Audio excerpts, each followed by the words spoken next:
All right, we're diving deep today into this step-by-step guide for filing your taxes all by yourself. Yeah, flying solo through tax season. That's right. And hopefully by the end of this, everyone will feel like a total pro. A pro, huh? Well, we'll see about that. Oh, come on, I have faith in our listeners, and besides, you're here to guide us. That's true, that's true. And honestly, one of the biggest things people get wrong is they jump right into the forms. Makes sense. I mean, those forms can be intimidating. Intimidating. That's an understatement. But the real work, the stuff most people don't even think about, that starts way before you even open your computer. So what are we missing? What's the secret step?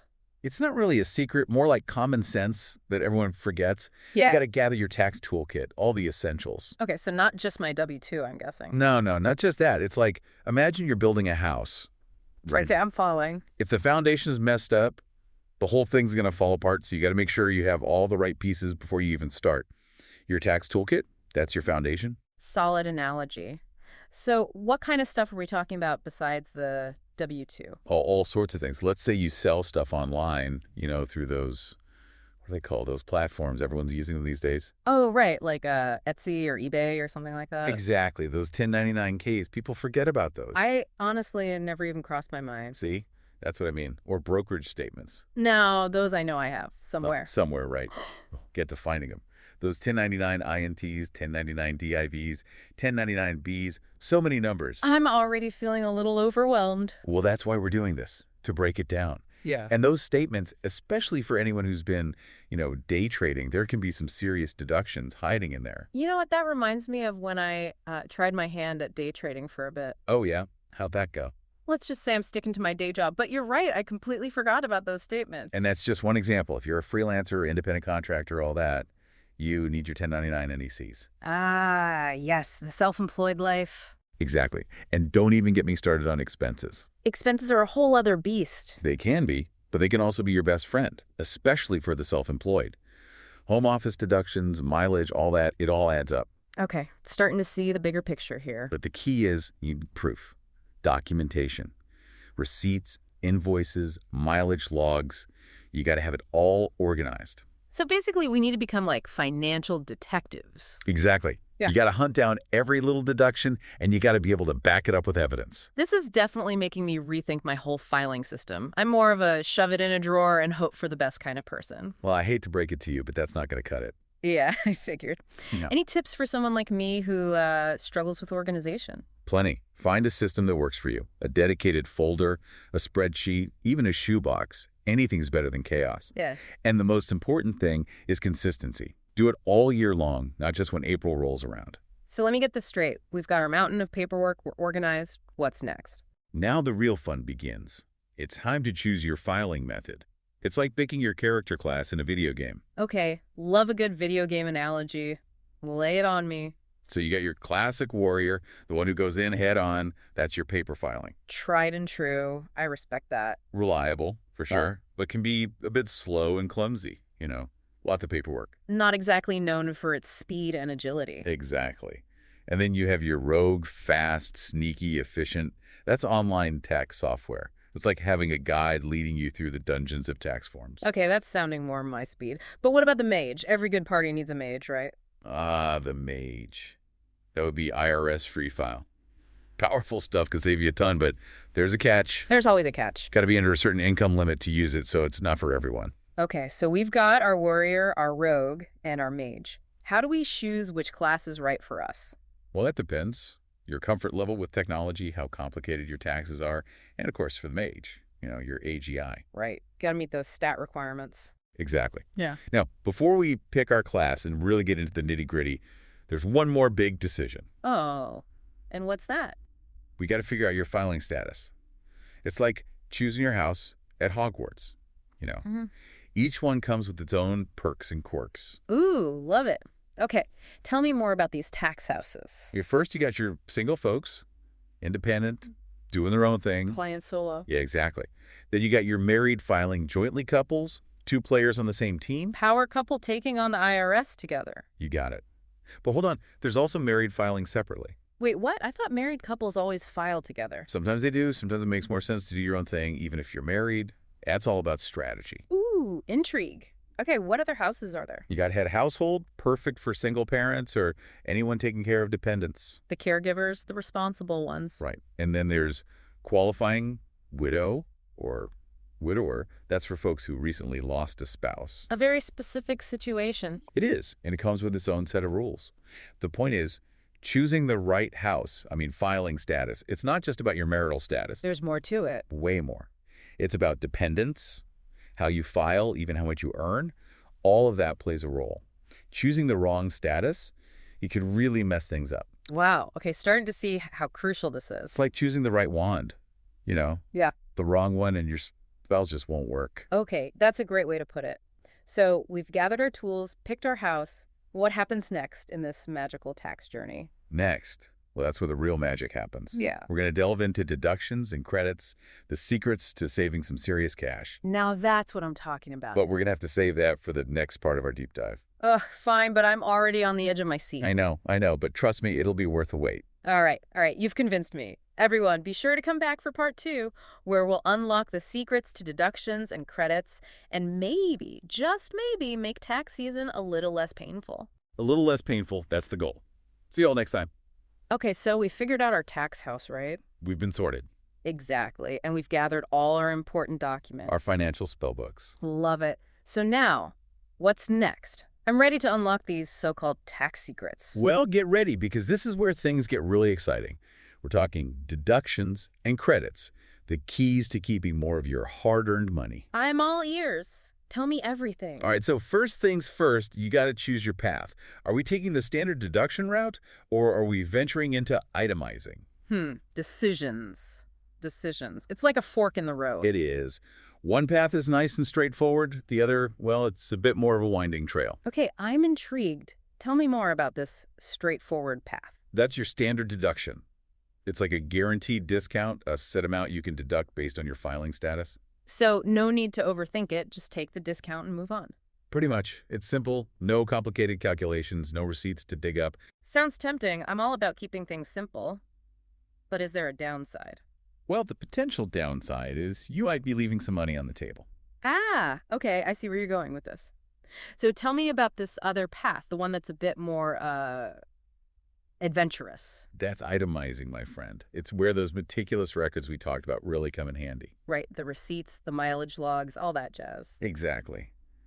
Did you have any major medical expenses this year? Maybe you made a big charitable donation or paid a lot in state and local taxes? Now that you mention it, I did have some hefty medical bills this year. See?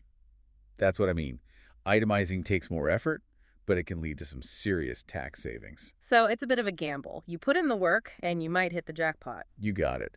But remember, it's not always about going for the biggest deduction. Sometimes the standard deduction makes more sense. You got to compare and see what works best for your situation. Okay, got it. Weigh the options, choose the path that leads to the most treasure. Exactly. But deductions aren't the only treasure we're hunting for.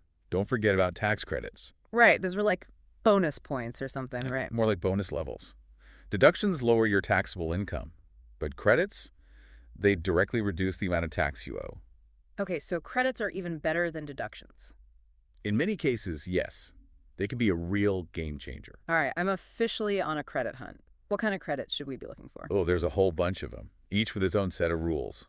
Like there's the Earned Income Tax Credit, or EITC. That's a big one for folks with lower to moderate incomes. I've heard of that one. It's designed to give working families a boost. Right, exactly. And if you have kids, there's the Child Tax Credit.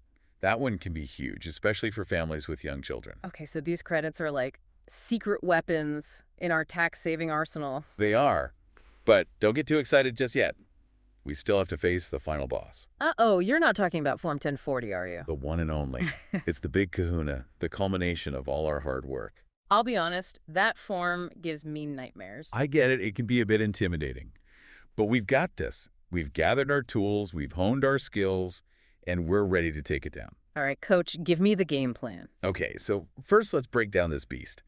Form 1040 is basically a summary of your financial year. A year of my life condensed into one terrifying form. Basically. It starts with the basics. Your name, social security number, and of course that all-important filing status we talked about. Okay, so far so good. What's next? Next, we dive into your income. This is where all those W-2s, 1099s, and other income statements come into play.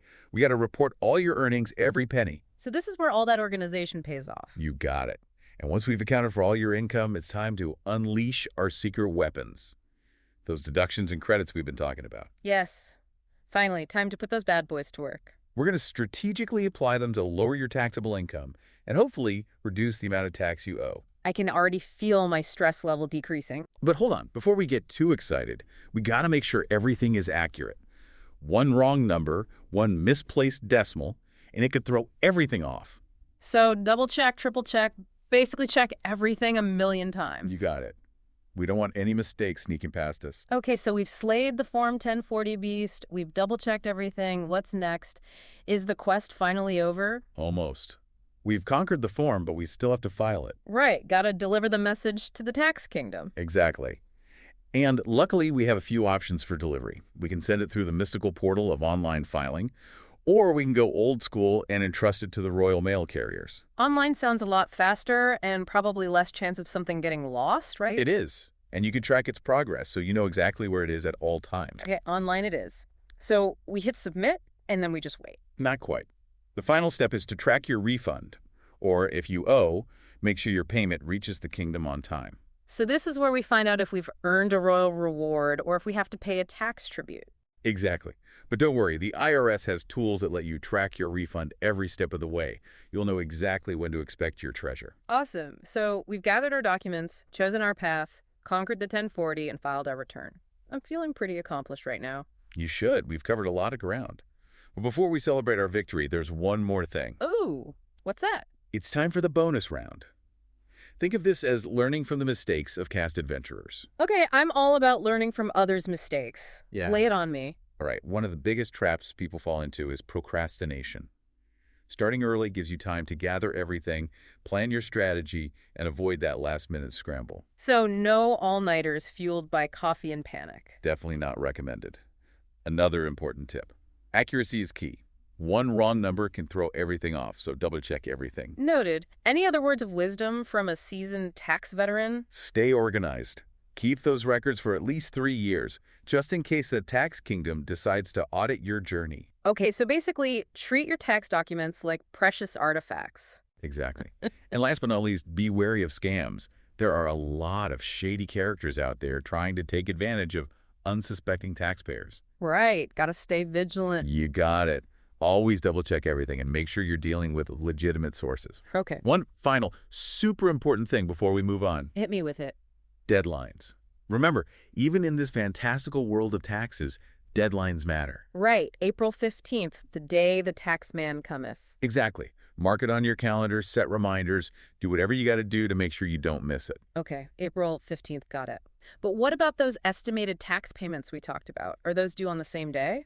Not necessarily. If you're self-employed or if you have income where taxes aren't automatically withheld, you'll have quarterly deadlines to deal with. So even if you're not a traditional employee, you still got to stay on top of those deadlines. You do. No escaping the tax kingdom's reach. Right, fair enough. But hey, at least now we're armed with the knowledge and tools to face those deadlines head on. That's the spirit. With a little planning and a bit of strategy, you can conquer tax season like a true champion. I'm feeling way more confident now. It's amazing what a little knowledge can do. Knowledge is power. And remember, this is just the beginning of your tax-savvy journey. There's always more to learn and more ways to optimize your tax situation. I'm ready for the challenge. This has been an incredible deep dive. We've learned so much, faced our fears, and even uncovered some hidden treasure. And we're not done yet. There's still more to explore. Bring it on. I'm excited to see what other tax secrets we can uncover. Wow, we've really been through it all, haven't we? Form 1040, deductions, credits, deadlines. It's a lot. It is, but you did great. Remember all that stuff we talked about? That's your secret weapon now. Knowledge is power, right? Exactly. And one thing that really stuck with me, we don't have to do this alone. Oh yeah, all those resources we talked about. Right. Like the IRS website, I know, it can be a bit scary. A bit. It's like a black hole of tax information. But hey, once you figure out how to use it, it's actually pretty helpful. FAQs, calculators, even videos, they break it all down. So it's not just a bunch of jargon and confusing forms. Well, there's some of that, but there's also a lot of good stuff. You just got to dig a little. Okay. I might have to give it another look. But what about people who need more than a website. Oh, absolutely. Sometimes you need a human touch, someone who's been there, done that. Like a tax therapist. Huh. Well, maybe not a therapist, but definitely a professional. Someone who can guide you, answer you specific questions. Right, makes sense. But even if you hire someone, it's still good to know the basics, right? Absolutely. The more you understand, the better decisions you can make, even if you have someone else doing the heavy lifting. Makes sense. Doing this deep dive, it's really helped me feel more in control of my taxes. Like, I'm not just at their mercy. That's exactly what we want. It's about empowerment, taking charge of your finances. And it's not just about avoiding those penalties and audits, Right. It's about using this knowledge to actually reach your goals. like that dream vacation you've been talking about. Hey, a tax refund can go a long way. Hmm. But seriously, whether it's paying off debt, investing, or just having that peace of mind knowing you've got this, that's priceless. I couldn't agree more. This whole deep dive has been incredible. I feel like I've leveled up my tax skills for sure. You have. Remember, this is a journey. You're always learning, always improving. And hey, who knows? Maybe next year I'll even kind of, sort of enjoy doing my taxes. Okay, let's not get carried away, but hey, less stress, more confidence. That's a win in my book. Totally. Well, on that note, I think it's time to wrap up this epic tax adventure. It has been quite the adventure. But remember, this is just the beginning. Keep learning, keep exploring, and who knows what financial heights you'll reach. Well said. And to everyone listening, thank you for joining us on this deep dive. Remember, you've got this. Tax season doesn't have to be scary. With a little knowledge and a lot of courage, you can conquer anything. Here, here. And until next time, may your tax journey be filled with smooth sailing and maybe even a few treasure chests along the way.